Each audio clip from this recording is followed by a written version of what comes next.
You guys have probably heard, but Ryan Clark is being fired from the ESPN network, and he had got fired mid-broadcast on air while doing NFL Live. This was his last segment, and after they went on commercial break, everybody nodded to go on commercial break. Then that's when everybody knew he was fired. So people are saying that it's due to the new Pat McAfee contract that's going to come up for $60 million a year. So it might look like a regular layoff, but it's not. I think it's for Pat McAfee. Pat McAfee's about to be touching $60 million a year, and they got to make some space for that. They're only paying him $2 million, so I guess every $1 million that they can shut off their books counts. But let's look at the video. I mean, this is only 7 minutes. You'll see the nods. Patrick let's see if y'all can hear that. So we can get those big packages along with Cam Scatterbull that were huge in Baltimore. Patrick Ricard. I don't know. There might be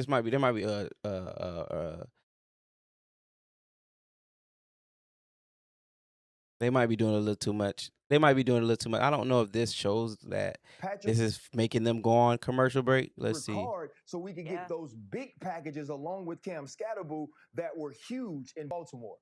I think they pushing it a little bit. I don't say so, but some people think if you guys have seen I think it was last season before during the NFL season before after the first game, they were arguing about Dak Prescott or not Dak Prescott, CeeDee Lamb. If CeeDee Lamb had a good game after that first game that he had against the Philadelphia Eagles, even though the Eagles won, that was a good game to start off the season last year.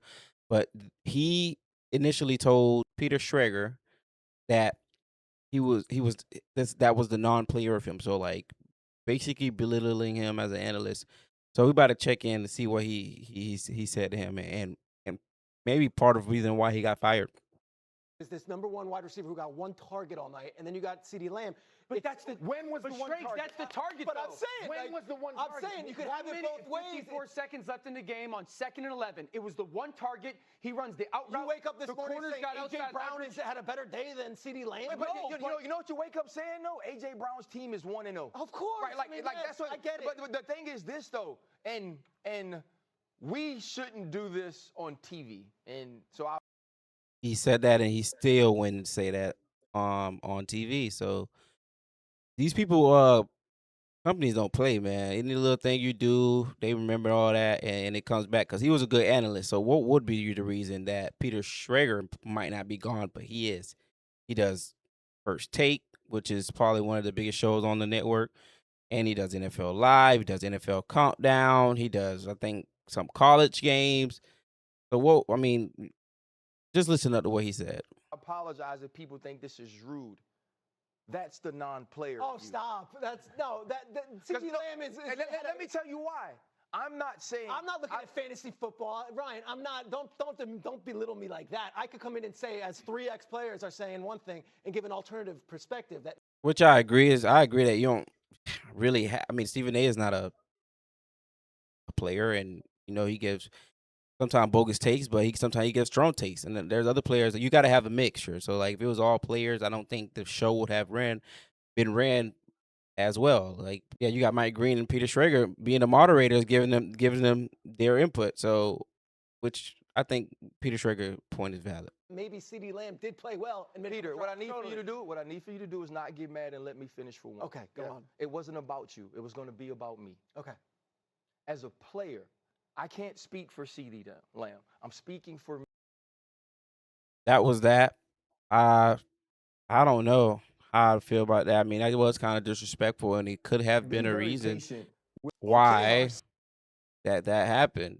Emmanuel Acho had a take about this as well, because obviously he got fired from a network which wasn't ESPN but was Fox. All right, it's time to talk about this Ryan Clark firing. I'm going to keep it real with y'all. Number one, objectively, he's a good analyst. Why? He's brought NFL Live to Emmy Awards, of which they had never won before, and they likely will not win after. So I understand that fans, more than anything, we value y'all's opinions. We make the shows for y'all. But regardless of whether you think he's great or you think he's terrible, objectively speaking, he got the accolades to prove his greatness. With that being said, firing a man during his show that he's helped bring an Emmy Award is wild. I got a story for y'all. I'm going to hold that for the next 10 seconds.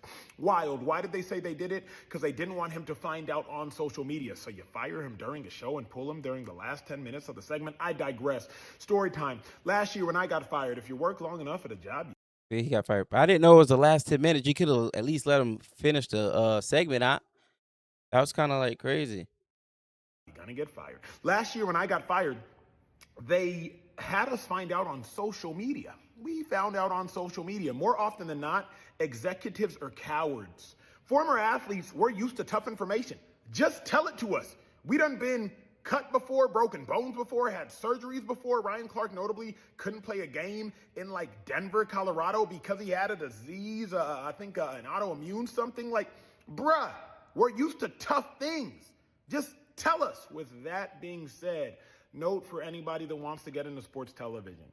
Start to create your own show so you can't be fired. Incubate yourself from being fired from an executive. Because here's the most fascinating dichotomy of everything. Once you get good, you will become so good that you become too expensive to afford. And networks can only afford so many great talent. McAfee, Stephen A. Smith, to some degree Greenberg, they're getting the big money for doing daily shows on ESPN. I'm not talking about the Sunday shows. Those game day shows, anything tethered around live events, way too much money. Everybody got money on those shows. But daily shows, if you get so good, there comes a point they can't afford you. That's the dichotomy of it all. Love, Ryan. I already texted you that privately, but I'll tell you publicly as well. I don't know if the company will. I mean, obviously he wasn't. To me, in my opinion, watching the show, I like his takes, but you would never see them cutting like real good talent that they actually need that is drawing attention to the show.